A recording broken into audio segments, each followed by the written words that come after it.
it wasn't till I agreed to do this and started thinking about meeting you that it suddenly occurred to me that you actually have played a North Carolinian before. I have.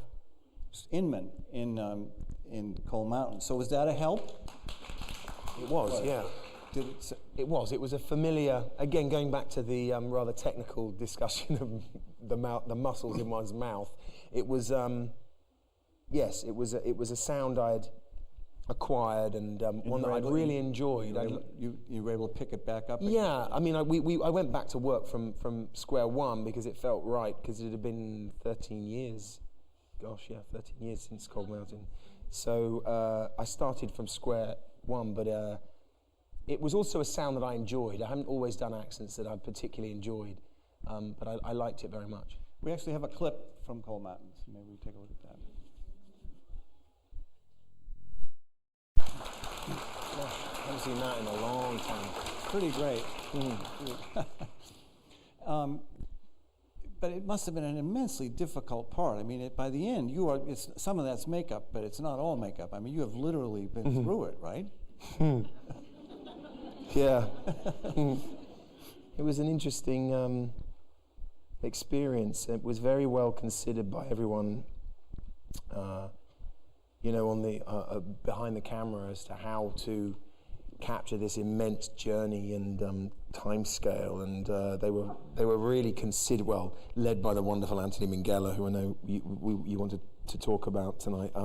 He at the front, he was very considerate of his actors always, and knew that it was vital to capture the different chapters of that story in the correct order. So, you know, we kind of started at the beginning and filmed it more or less in order. Well, kind of, in that we certainly filmed all the stuff before the war, when they were sort of young and naive, if you like, and we shot all that first of all, and then I sort of went off on my way and would meet up with Ant, and we'd go off and film over this period. Oh, sorry. Then we shot the conflict, the sequences in the conflict, and then yes, it was almost like the actors sort of split into two, and Ant would go off and shoot with the women, Nicole and Renee, and everything that happened back at home, and then would go off on the road with me and continue on the sort of the journey of Inman. And yeah, it was grueling. It was for months and months. We started in July and finished at Christmas. Wow. Went on. So what made you want to take that on? Just the sheer challenge of it, or the chance to work with? Well, Anthony and I had met in the film he did prior to that, and we'd had a really extraordinary experience. That was talented Mr. Ripley, yeah. And we have that too. That's what we can. We're going backwards. Going backwards. And he and I struck up a wonderful relationship, and you know, I'm probably stating the obvious. That's what you look for. You look for a director that you can trust, that you know is going to test you, and but also he's going to catch you and push you, and but ultimately be in the hands of someone who will encourage great work. You hope, you know, and then you look at the subject matter and the content, and in this case, it was this fantastic book, this beautiful book that Anthony had elegantly and exquisitely adapted into a screenplay. And, of course, the part, which, as you rightly mentioned, was just a wonderful challenge. The thing I loved about Inman that always made me laugh, and again, going back to accents, whilst I did work very hard on that accent, I barely said a word in the whole film. Because he's suffering from this injury, right, and also because he's on his own for most of the time. Right. But there was something... And he's not a talkative guy to And he's not a chatty bloke. No, he's not. You're absolutely right.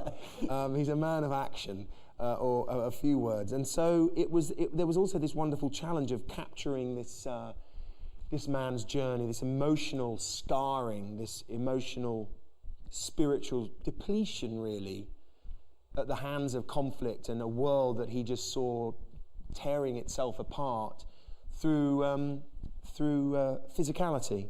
And that was the challenge, and it was a wonderful one to embark on. It was also fun to be in such extraordinary extremes of nature. We were filming in all different terrains. Where was it filmed? We filmed some of it in the swamps of Virginia. We shot the majority of it in Romania, because Anthony was looking for a terrain where, first of all, they have very similar environments, natural environments. But Romania at the time was just coming out of the Ceausescu regime, and Ceausescu had forced most of the Romanians into the cities, and so in fact the countryside was almost untouched. As Anthony said, there were no tattoos of man anywhere, so there were no pylons or roads. And we, my friend Ben, who's here with me, Ben and I shared an apartment, a little house there.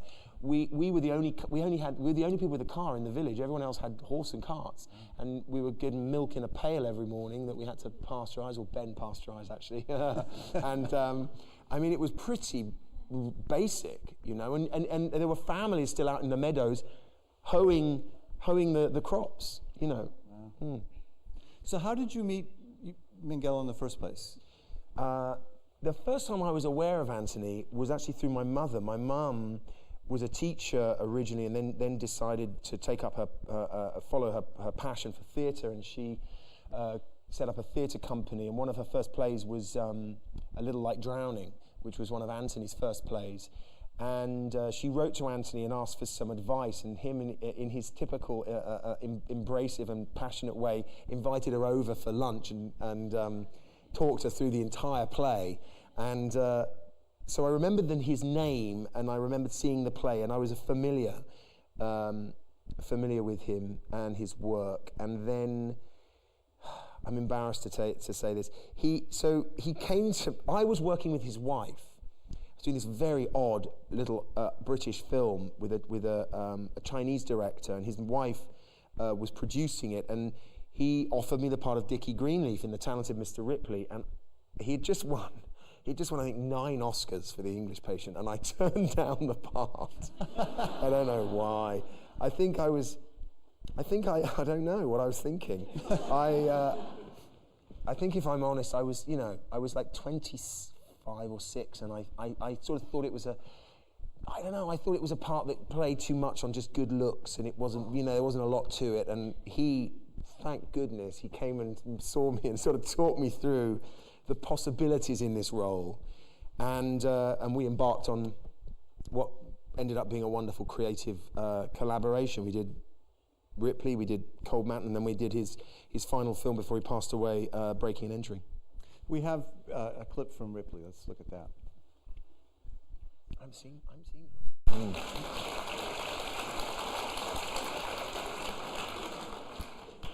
I rewatched this myself the other day, and it occurred to me, in retrospect, there's maybe a tiny bit of Thomas Wolfe in Dickie Greenleaf. He's a jazz musician. Else said that to me today. He's exuberant. He's he's a bit of a lech. He's self-centered.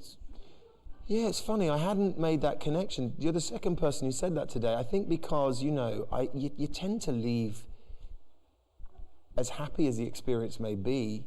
That film was a long time ago now, and I haven't seen these clips in years and years, and so I suppose Dickie was pretty much out of my system, and therefore didn't necessarily make the connections with Thomas Wolfe. But sure, there are characteristics there.